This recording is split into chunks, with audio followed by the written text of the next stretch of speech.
의사과학센터입니다. 지난 강의에서는 의료 소비자인 우리를 사정없이 나무래 정말 죄송합니다. 우리가 우리의 권리를 너무 못 찾아 먹는 것 같아서 제가 정말 섭섭했거든요. 오늘부터는 우리의 건강한 삶을 위한 트렌드를 풀어가고자 합니다. 우리 몸을 만들어야죠. 건강한 몸으로요. 같이 파이팅! 우리는 21세기의 건강 트렌드를 정확하게 인식하고 100세의 삶을 만들어 가야만 합니다. 여기에서는 4가지 트렌드가 있다고 생각하고 있으면 좋을 것 같습니다. 첫 번째가 개인별 맞춤의학입니다. 20세기 의학은 획일화된 시스템을 정립시키는 시스템으로서 비교적 안정돼 갔다고 생각합니다. 그래서 21세기의 어떤 새로운 의학이 발전하는 밑거름이 됐다고 저는 보고 있거든요. 그런데 개인의 몸 상태에 따라서 너무 다양하기 때문에 획일적인 관리로 가지고는 도무지 풀 수가 없게 되는 거죠. 나이라든지 체중이라든지 먹거리라든지 심리 상태에 따라서 너무나 변화가 많은 거죠. 그리고 지금 현 서양의학적인 체제와 동양의학적인 치료 시스템으로는 지금 현재 다 풀어내지를 못해. 치유 못하는 게 엄청 많아진다는 얘기죠.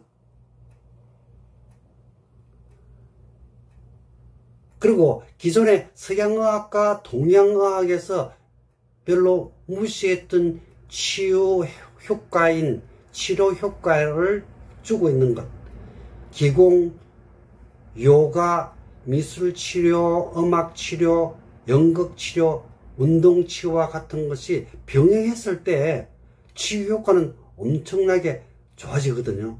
아, 정말 좋구나.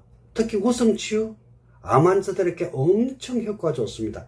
암 표지자 검사를 했을 시에 암 표지자가 뚝뚝뚝 떨어지거든요. 그러니까 음악 치료의 웃음 치유의 효과가 암 환자들에게는 효과가 나타난다는 거죠. 왜? 자료로서. 이와 같이 21세기는 개인의 건강 상태, 환경적인 요인, 사회적인 요인, 정신적인 요인, 개인의 습관이나 먹거리를 포함한 영양 문제를 포함해가지고 종합적인 관리 시스템으로 치유해야만이 효과를 나타나는 거죠. 그것을 우리가 광범위하게 개인별 맞춤의학이라고 얘기하는 겁니다. 두 번째, 애처의학. 애처의학 신기하게 생각할 거 없습니다. 장래에 발생 가능한 질병에 대한 사전 관리하는 시스템으로 이해하시면 되는 거거든요. 합병증으로 이해하시면 되겠죠. 어떤 병이 걸리면은 어떤 병이 올 것이다. 같이 올 것이다. 후속작으로 오게 될 것이다. 장기의 기능이 저하돼서 올 수도 있겠죠.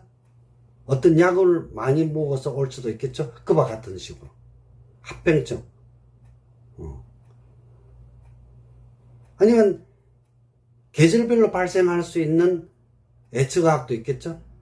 봄. 봄에는 꽃가루가 날리니까 우리가 얘기했던 알레르기 질환이 올 수 있다.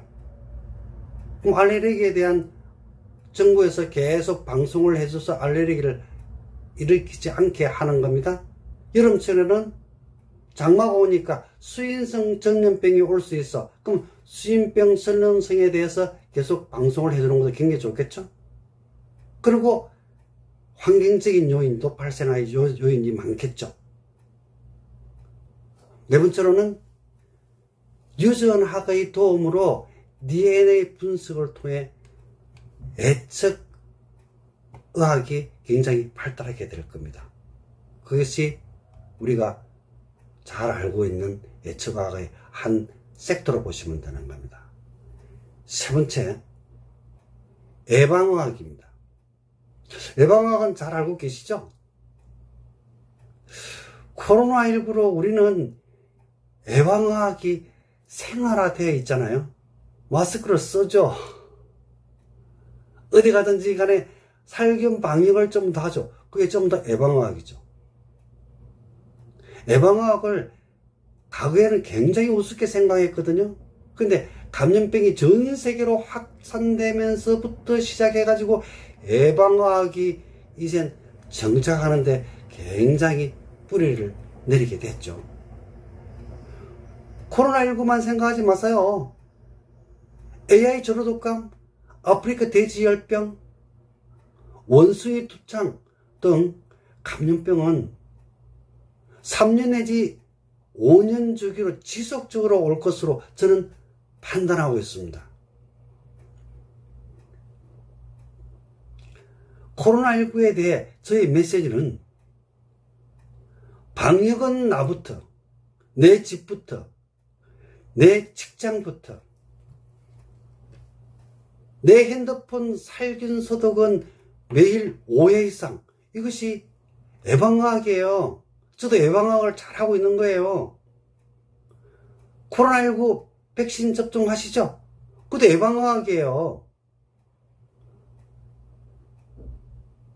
그리고 강원도나 섬과 같은 곳에 폭설이나 자연재해가 왔을 때 응급사항이 발생할 수도 있지 않겠습니까? 그죠? 그러면 관리하기 너무 힘들어. 그걸 예상을 해. 그러고 나서 그 지역에 있는 환자들에게 관리하는 시스템을 미리미리 만드는 것 역시도 예방의학의 한 섹터로 보시면 되는 겁니다. 그래서 예방의학이 앞으로 굉장히 발전할 수밖에 없습니다.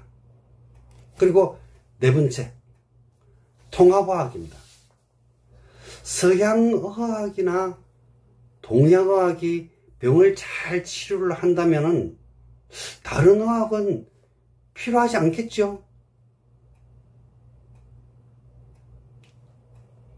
지금의 의학은 왜 보완해야 하는 의학이 필요하며 왜 대체해야 하는 의학이 필요할까요? 그래서 보완의학도 만들고 대체의학도 만들어서 우리가 사용을 하고 있나요? 그건 아니겠죠. 그래서 우리는 서양의학이든 동양의학이든 완전한 의학은 아니라는 것을 분명히 인식하시면 되는 겁니다. 또한 퇴행성 질환이나 만성 질환은 죽을 때까지 약을 복용해야 되죠. 제약회사에서 엄청 좋아하겠네요. 물론 의사도 돈을 벌겠죠. 그러나